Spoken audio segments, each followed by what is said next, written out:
오늘도 함께 하신 분들, 또한 방송으로 참여하고 있는 모든 분들에게 주님의 은혜와 치료의 시간이 될 수 있기를 간절히 축원합니다. 사사 입다를 생각할 때 우리는 그의 딸을 하나님께 번제로 드린 인물, 그것을 생각하겠죠. 사실 그러니까 인신제사, 하나님께서 금하고 있는 그 인신제사를 드린 성경의 유일한 인물인데 어처구니가 없고 있을 수 없는 일입니다. 그럼에도 이러한 사건이 기록되고 전해지게 된 것은 하나님의 말씀이 분명히 우리 모든 하나님의 자녀들에게 일깨워주고 또한 교훈하고 있는 말씀이 있다는 건 우리는 잘 알고 있죠.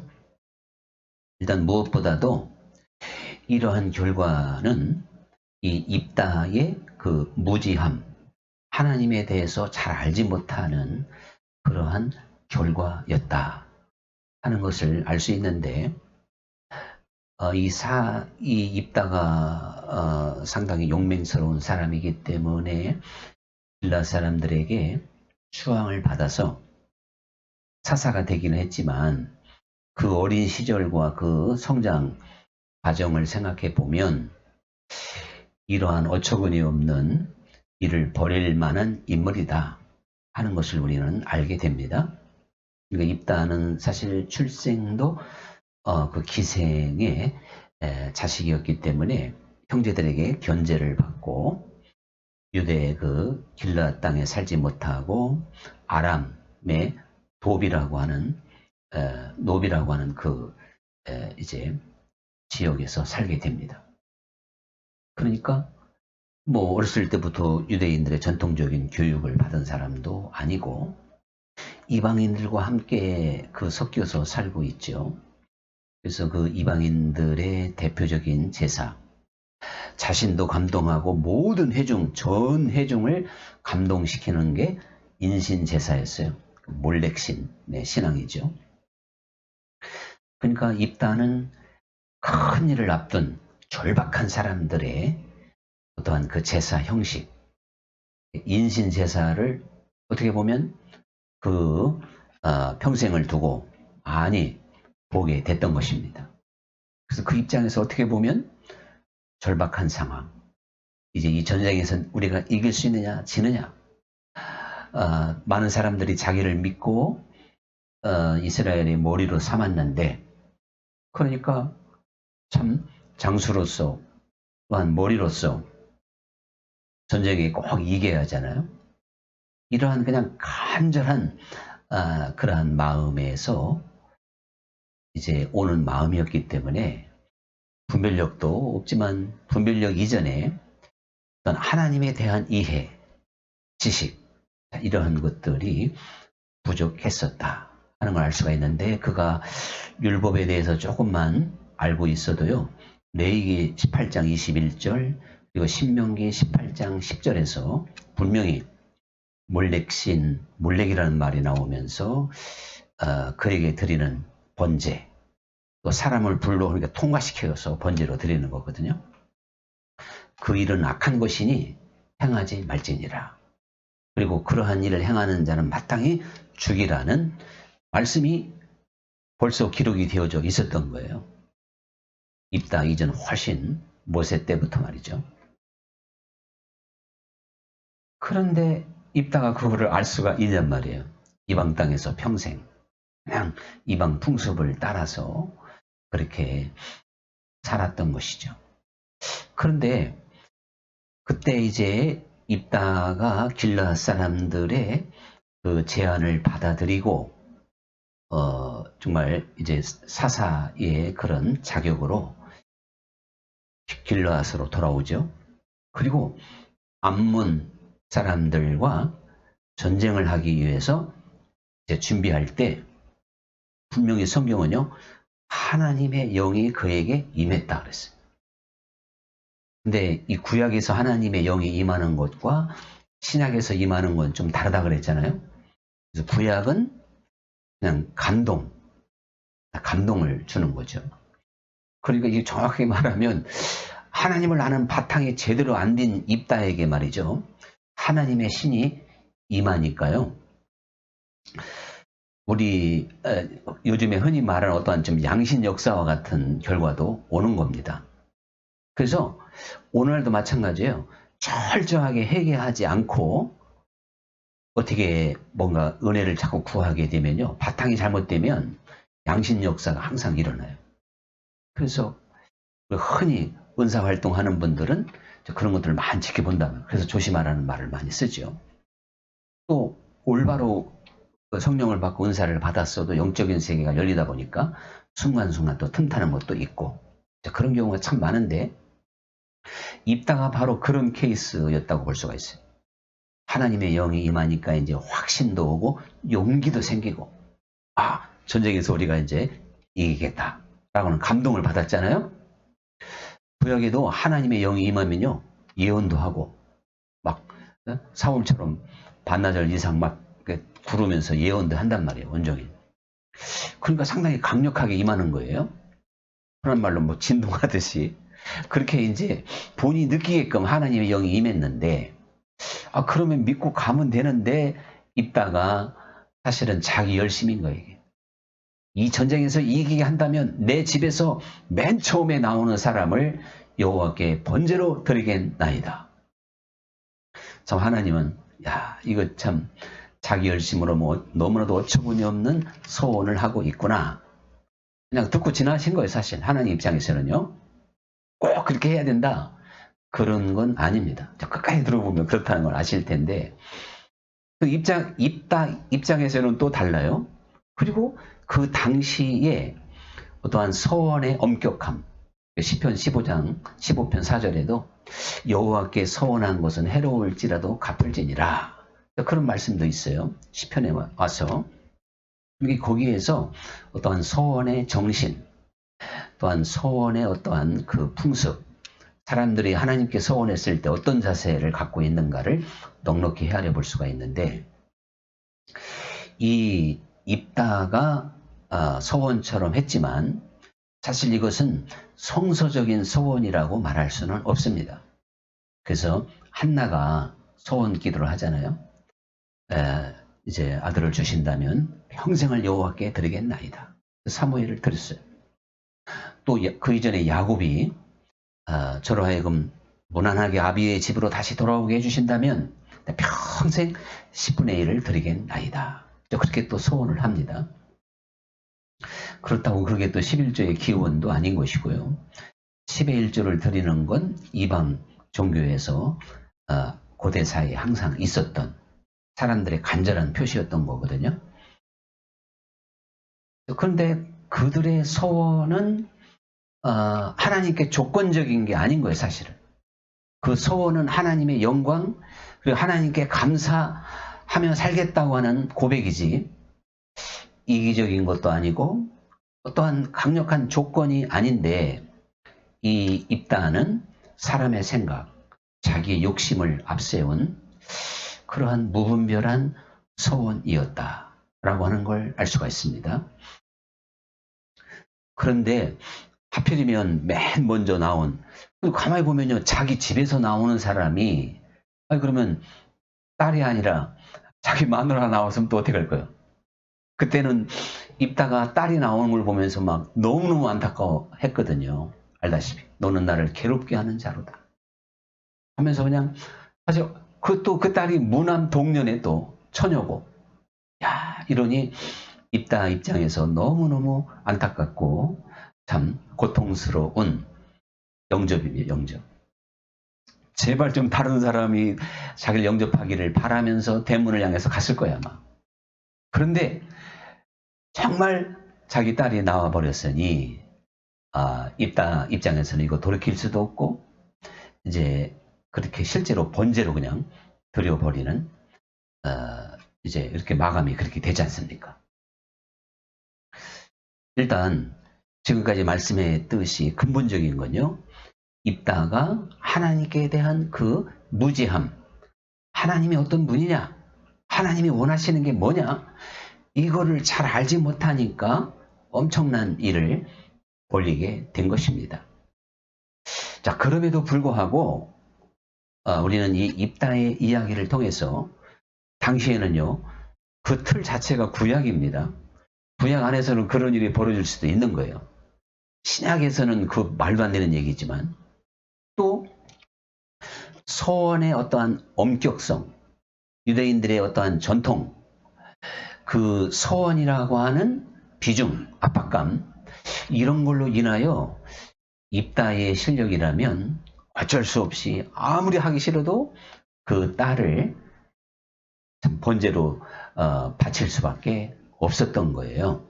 그래서 그 일은 그렇게 참 될 수밖에 없는 일인데, 이러한 일들을 보면서 우리가 꼭 봐야 될 것은요, 지금 입다의 무지, 이건 잘못이잖아요. 잘못으로 그 딸이 죽었죠. 여기에서 뭐 좀 느껴지는 거 없습니까? 그럼 하나 더 해볼까요? 아담이 범죄함으로 누가 죽었어요? 하나님의 아들이 죽게 돼요, 결국. 자, 그러니까 이 입다의 딸과 예수님이 좀 닮은 거래요. 그 위치가 지금 같은 거예요, 사실은요. 그래서 입다의 딸이 무남 동료예요. 예수님도 독생자고, 예수님은 무녀 동남. 그리고 그 순수성, 처녀라 그랬잖아요. 네. 결혼도 안 한 이 처녀. 예수님도 이제 그 어린 양, 그 순수성이죠. 이것을 이러한 그림으로 사실은 이게 감추어져 있는 건 사실이에요. 그러니까 다시 한번 뭐 크게 사건의 정당성을 떠나서 하나님의 모든 말씀은 합력하여 선을 이룬다는 말씀처럼, 야, 이거 참 어처구니 없는 사건을 통해서도 예수님의 모습을 그대로 감추어주고 있구나 하는 걸 분명히 깨닫게 됩니다. 다시 한번 너희가 영생을 얻고자 그 모세의 율법을 상고하지만 그 모세의 율법이 바로 나를 증거한 것이다. 그리고 모든 성경이 나를 증거한 것이다. 그러니까 제가 이렇게 그 비유적으로 찾아냈다고 해서 무리하거나 너무 오바된 적용은 아니다.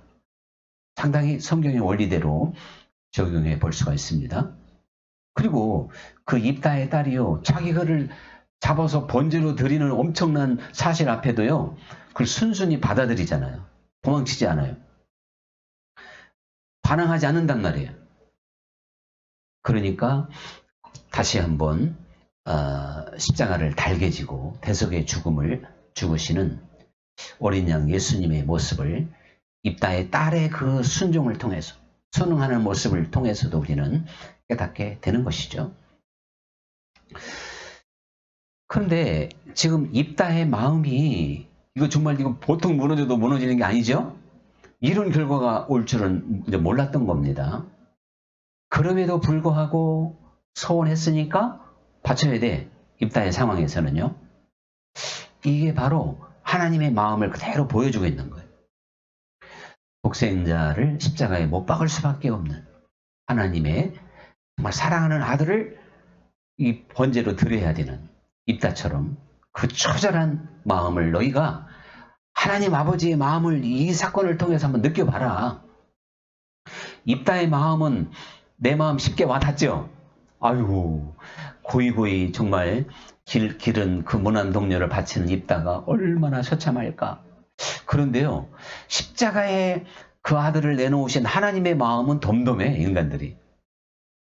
그러니까 여러분, 한번 좀 이렇게 입장을 바꿔서 입다의 입장을 통해서 하나님의 마음을 보면 더 확실하게 보일 줄 믿습니다. 자, 그런데 여기서 말이죠. 사실은 출애굽기 13장 13절에서 힌트를 얻어야 돼요. 그 유월절 사건을 통해서 이스라엘의 모든 마다들은 하나님께 드려진 거예요. 그럼 내게 드리라고 해서 다 번제로 드렸습니까? 내 것이니까 내게 드리라고 했을 때는 제사로 드리라는 얘기니까 번제로 드리라는 얘기인데, 하나님은 그렇게 사람을 잡아서 번제로 드리라는 게 아니고 그 맞이를 위한 대속물이 있었단 말이에요. 대속제를 다 드려야 돼요. 맞이를 위한. 그러니까요. 이 입다도요. 그렇게 소원을 했다 하더라도 대속제, 그 대속제를 드림으로 그거를 하나님 앞에 정당화시킬 수가 있었던 거예요. 자기의 소원이 헛되지 않게끔. 자, 그러면 하나님이 진짜 그렇게 하셨다니 하나님이 먼저 어떻게 하셨을까요? 아브라함에게 이삭을 바쳐라. 번제를 드리라는 거예요. 이삭을요. 그러니까 아브라함은 고지고대로 이제 순종하고 가는데 이거 사실은 아브라함 입장에서는 이해가 안 되지. 그런 하나님은 아니잖아요. 하고 하나님과 단판 지을 수도 있는데 어쨌든 아브라함 입장에서는 이제 그걸 바꿀 수는 없어. 근데 하나님이 바꿨죠? 합당하게 바꿨어요. 이삭을 대신해서 순양이 숯불에 걸리도록. 미리 이렇게 하나님이 가르쳐 줬는데도 입다가 성경 지식이 없어서 딸을 진짜로 그냥 바쳐버렸다니까요. 그렇지만 그 어떠한 이 그림을 통해서 우리가 하나님과 그리스도 예수님, 어떠한 그러한 정말 복음의 그 비밀, 복음의 간절함, 아픔, 사랑, 이런 것들을 우리에게 분명하게 전해주고는 있습니다.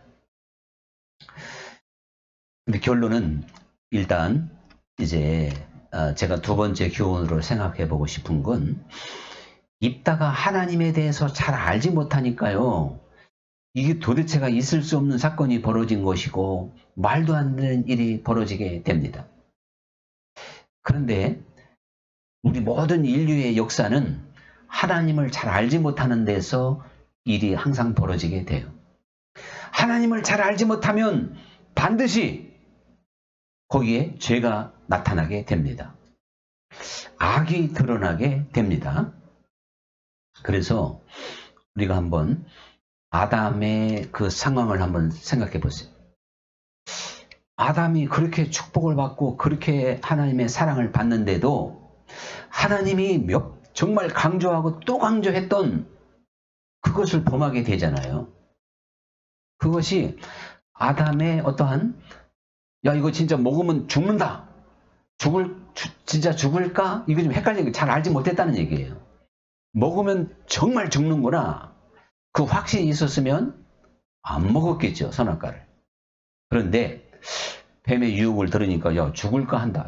죽을 수도 있는가 봐. 그게 죽는 건 고사하고 하나님처럼 지혜로워하죠. 더 우리가 한 단계 더 업그레이드 그러니까 되는가 보다. 이게 하나님을 잘 알지 못하는 거잖아요. 그 결과로 용감하게 선악과를 이제 먹게 된 것입니다. 자, 이처럼 우리 사람들에게 죄가 나타나고 있다면요. 그것은 하나님을 알지 못하는 결과입니다. 하나님을 내가 모르면 모르는 사람은 죄를 지을 수밖에 없는 거예요. 근데 하나님을 똑똑하게 알면, 빛 가운데 알면, 어두움 속에서 아는 게 아니고 그렇게 되면 죄를 근본적으로는 이기게끔 되어져 있어요. 다윗은 그러한 실력자였지만 역시 육을 가진 인생은 항상 또 넘어질 가능성은 항상 있어요. 그래서 섰다 하는 자는 넘어질까 조심하라는 말씀도 있지 않습니까?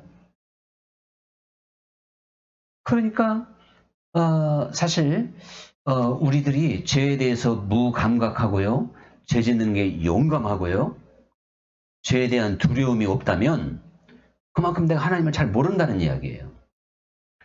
무슨 얘기요? 하나님이 천지 창조한 것도 알고 예수님이 나를 위해서 죽으신 것도 알고 부활하신 것도 알고 성령을 우리에게 주시는 것도 알고 천국이 있는 것도 아는데 내가 성경을 몇 번 읽었는데 성경은 그걸 가지고 하나님을 알았다고 하는 게 아닙니다.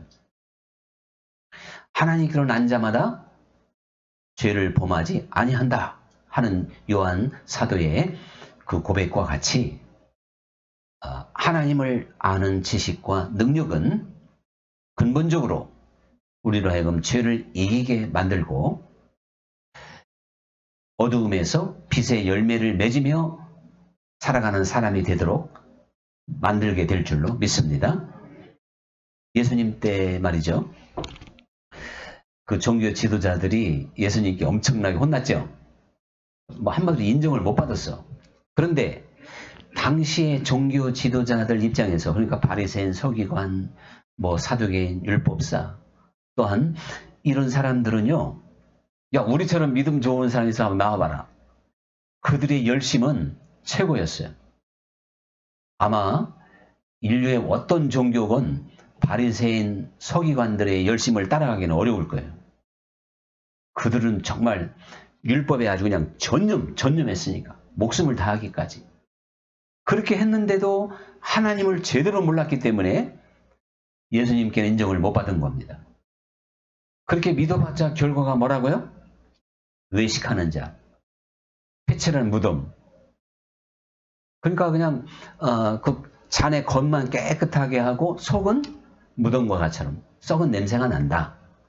그러니 이거 도저히 하나님께 인정받지 못하는 거죠. 그래서 그 마태복음 또한 마가복음에 이렇게 그런 이야기가 나옵니다만 두 곳에서 예수님과 예수님의 제자들이 음식을 먹을 때 손을 안 씻고 먹어요. 그러니까 바리새인들이 깜짝 놀라가지고, 아니 장로의 유전을 따라서 반드시 손을 씻고 먹어야지 왜 그렇게 부정한 자가 됩니까? 그걸 부정한 거, 손을 안 씻고 먹으면 부정한 자, 더러운 자가 되는 거예요. 그러니까 예수님이 손을 씻지 않고 먹는 자가 부정한 자가 아니고 그 속에서 나오는 것이 사람을 더럽게 한다. 이렇게 말씀을 하시면서 그들에게 이제 그들의 잘못을 알려주잖아요. 자, 여기서도 예수님이야말로 하나님을 온전히 아시는 분이죠? 네. 근데 바리새인이 알고 있는 하나님과 예수님이 알고 있는 하나님의 차이가 얼마나 크냐 말이죠. 그런 것처럼 우리가 아무리 열심히 믿고 내가 하나님 뜻대로 똑바로 살고 싶다고 해서 되는 게 아닙니다. 우리는 하나님의 깊은 것까지 통찰할 수 있고 하나님을 아는 지식이 성령의 도우심으로 온전히 있어야 될 줄 믿습니다. 그래서 그게 바로 이제 마리아와 마르다 사건을 통해서도 드러나게 돼요. 우리가 하나님을 아는 지식이 없는 상태에서는요, 누가 뭐라 하더라도 누가 잘한 것 같아요. 그런 조건이라면. 마르다가 100번 잘한 거죠. 마리아는 이거는 사람의 도리를 모르는 사람이요. 한마디로 인간미도 없고 배고픈 사람 사정도 몰라주는 정말 냉정한 사람이요. 마리아는. 근데 마르다는 얼마나 정이 있어요. 아이고 우리 집에 온 손님 식사 대접해야지. 도리도 알고 예의도 바르고 인간미도 있고 배고픈 사람 시정도 알고 사람의 눈으로 보면 마르다하고 결혼해야 행복할 것 같아요. 마리아하고 하면은 참 힘들어. 예. 근데 그건 뭐 결혼뿐만 아니라 모든 인간 관계에 어떻게 보면 마르다 같은 사람을 만나면 더 편안할 수가 있어요. 알아서 서비스 잘해줄 수도 있고. 마리아 같은 사람 만나면 힘들 수도 있어요. 그런데 여러분, 사람의 가치를 진짜 귀한 것에서 보게 된다면 마리아가 100번, 1000번 더 귀한 선택이고 하나님을 아는 지식이 있었잖아요. 예수님께 인정받았지 않습니까? 그럼 그 차이가 뭐냔 말이죠. 왜 한 사람은 잘한 것 같은데 책망을 받고 한 사람은 우리가 볼 때는 이거 말도 안 되는데 칭찬을 들었나? 하나님의 세계는 바로 그런 것입니다. 예수님께서 영생은 유일하신 하나님과 그 아들 예수 그리스도를 아는 것이다. 예수님이 아니라 이제 사도 요한이 요한복음 17장 3절 4절에서 그래요. 제자가 야 영생이 뭔 줄 아냐? 하나님을 알고 그 아들 예수 그리스도를 아는 게 영생이다. 아는 게 영생. 그럼 아는 건 하나님을 아는 지식이겠죠? 지금까지 제가 이제 말씀을 드렸듯이. 그러니까 지금 예수님 당시의 종교 지도자들이나 마르다는요, 아는 것이 사실은 성서적인 게 아닌 거예요. 그냥 피상적으로 알았고 지식적으로 알았고 이제 그런 지식이었던 걸 볼 수가 있는 거예요. 우리들이요, 이 세상도 잘 알면 쓸데없는 모든 염려로부터 벗어납니다. 만약에 우리나라에 전쟁이 터지면 어떡할까, 뭐 그런 걱정하는 사람이 있고, 안 터진다 또 그렇게 생각하는 사람도 또 있고, 뭐가 정답인지 저는 그걸 잘 모르지만, 그런데 우리가 이 국제 정세나 남북한 관계 모든 이 상황적으로 잘 분석할 줄 알고 잘 아는 사람이라면 그 나름대로 내리는 결론이 있겠죠. 여러분, 이거 마찬가지예요. 이 세상에서 가장 행복한 사람, 가장 풍성한 삶을 사는 사람이 누굴까? 가장 능력 있는 사람이 누굴까 하면요, 하나님을 아는 사람인 거예요. 그게 영생이라니까요. 그래서 나를 믿는 자는 이미 영생을 얻었다는 거예요. 죽어서 영생을 얻는 게 아니라니까요. 영생은 지금부터 시작이 된 거예요. 저 하나님 나라 가면 이제 완벽한 거지만 이 땅에서부터 우리는 영생을 맛보고 영생을 누려야 됩니다. 영생은 하나님을 알고 예수님을 아는 건데요. 아니, 주님께서 나를 보호해 주시고 주님이 내 편이시고 때로 주님이 나를 치료해 주시고 내 앞길을 열어주시고 해결해 주시고 또 주님 안에서의 평안도 알고 기쁨도 알고 주님의 능력도 아는데 거기 행복이 없을 수가 있어요? 그러니 영생의 삶을 사는 사람은 행복하고 감사하니까 또 죄를 안 범하는 거예요. 영생의 세계가 그런 거지, 내가 예수님을 믿었으니까 믿음으로 구원받는 거니까 내 삶이 어떻게 되든 괴로워하든 어둠 속에 둥글든 죄와 벗삼아 살든 나 예수 믿었으니까 영생이다. 이건 성경에서 말하는 영생하고 전혀 상관이 없는 겁니다. 영생은 하나님을 알고 예수님을 아는 그 세계 안에서 누리는 참된 안식이고 능력이고 평화고 사랑의 세계를 경험하는 것인 줄 믿습니다. 빛의 세계 안에 사는 거예요. 두려움이 없는 거예요. 주님 안에서 기쁨이 있고 감사가 있고 소망이 있고, 그게 영생이란 말이에요. 그래서 정말 하나님을 안 사람이 누굴까? 한번 정리를 해보면요. 하나님 안에서 하나님을 알면 자기를 발견하게 됩니다. 내가 누구인가를 알아요. 사람들은 자기가 누군지를 모르기 때문에 욕심부리고 자기 영광을 위하고 자기를 위해서 사는 거예요. 하나님 안에서 나를 발견하는 것이 영생의 삶을 여는 길입니다.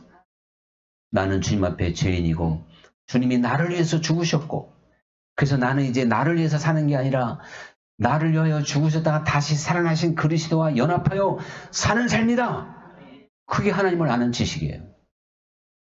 그래서 자기를 부인하게 됩니다. 이 지식이 아닌데 어떻게 자기를 부인해요? 나를 위해서 죽으신 분을 위해서 내가 이제는 사는 것이 인생의 본분이라는 것을 깊이 깨달으면 자기를 부정하고 부인할 수가 있어요. 그리고 십자가와 같은 고통이 있다 할지라도 감사함으로 그 십자가를 지고 가게 될 줄 믿습니다. 그러니까 죄를 이기고 다스리고 결국에는 사랑의 열매에 몰두하게 되는 겁니다.